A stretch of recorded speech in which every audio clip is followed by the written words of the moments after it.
Subscribe करंतु मो हाड़ीशाला को एवं पाखरे थिबा बेल आइकन रे क्लिक करिकि ऑल ऑप्शन रे क्लिक कर दियंतु जहा द्वारा मोर आगु को आसुथिबा सब वीडियो रे नोटिफिकेशन आपण माने पाइ परिबे। नमस्कार दर्शक बंधु, आपण समस्त को मो हाड़ीशाला को बहुत बहुत स्वागत। आज हम एकदम सरल चिकन तरकारी बनेबार देखिबा। एहा को आपण माने कम सामग्री आ कम समय रे बनै परिबे। मो एठी चिकन को मैरिनेट करनी कम समय रे एहा को केमति बनेछि चलंतु देखिनेबा एहार प्रस्तुत प्रणाली। मु एठी गोटे प्रेशर कुकर नेछि, एथिरे एबे हम 3 ରୁ 4 चमच तेल दे दबा। मु एठी रिफाइन तेल नेछि, आपण चाहिले सरसो तेल को मध्ये दे परिबे। तेल एठी गरम हे गलानी, एबे एथिरे हम गोटे चमच जीरा दे दबा आ जीरा को फुटिबा को दबा। जीरा एठी फुटी गलानी, एबे सब गोटा मसला को पके नबा। दुईटा तेज पत्र को पके नबा। गोटे इंच दालचीनी को खंड करके पके नबा।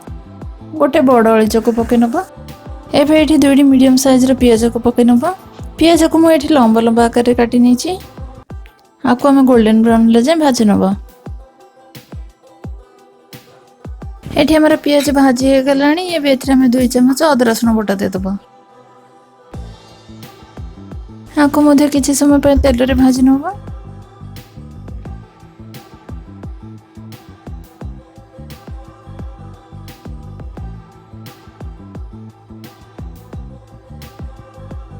एठी हमर अदरक रसुन मध्ये भाजी हे गलानी, एबे एथरे हम गोटे मीडियम साइज रो टमाटो को पके नबा। आ टमाटो जल्दी सिझिबा पय हम एथरे लूण पके दबा। लूण आपण माने आपण को स्वाद अनुसार दे देबे। ए सब को भलो भाबे हम मिक्स करनबा। टमाटो सिझिबा पय हम किछि समय पय खोडे की रांधिबा। एठी गैस रो फ्लेम को मु लो रे रखिछि। आपण माने देखि पारथबे एठी हमर टमाटो सिझि गलानी। पुणी थरे सब को हम मिक्स करनबा।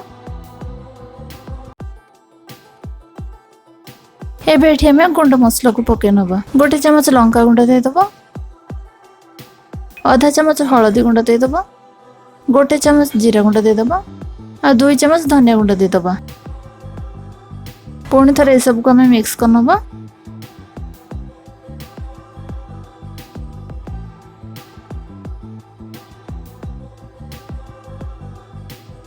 एबे एठी हमें 400 ग्राम चिकन को पके नबा। चिकन को मु आगरु भलो भाबे धोई की रखी छी। आको भलो भाबे मिक्स करनबा। लो मीडियम फ्लेम रे आको हमें 15 मिनिट पय कसिबा।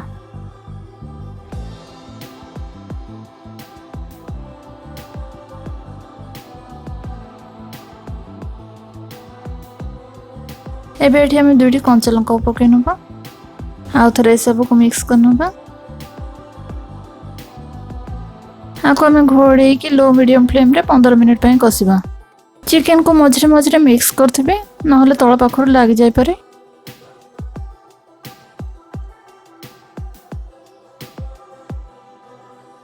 एबे एठी 15 मिनिट हे गलानी। देखंतु हमर चिकन तेल छाडबा आरंभ कर सरलानी। पुणी थरे मिक्स करनबा।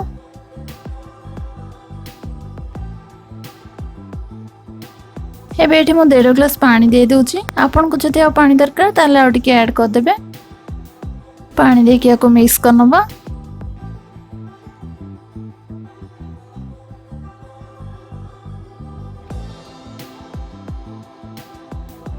हमें जो पानी देथिले ए सब फुटी गलानी। एबे आको हमें प्रेशर कुक करनबा। प्रेशर कुकर रे आको हमें 3टी सीटी देबा। गोटे सीटी मीडियम फ्लेम रे आ 2टी सीटी लो फ्लेम रे।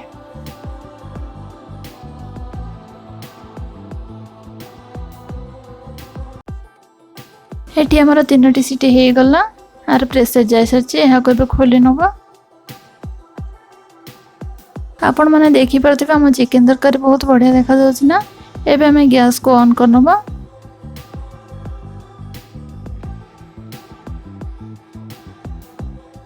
शेष रे एबे हमें 2 चमच चिकन मसला दे दबा।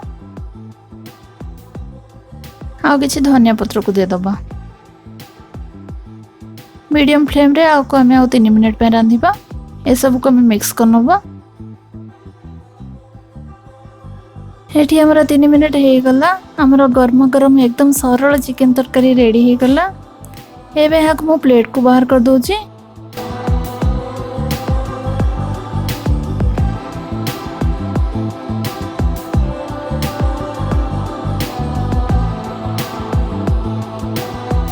आशा करछि आज रे रेसिपी आपण मानको निश्चित भाबे भलो लागि दिबो।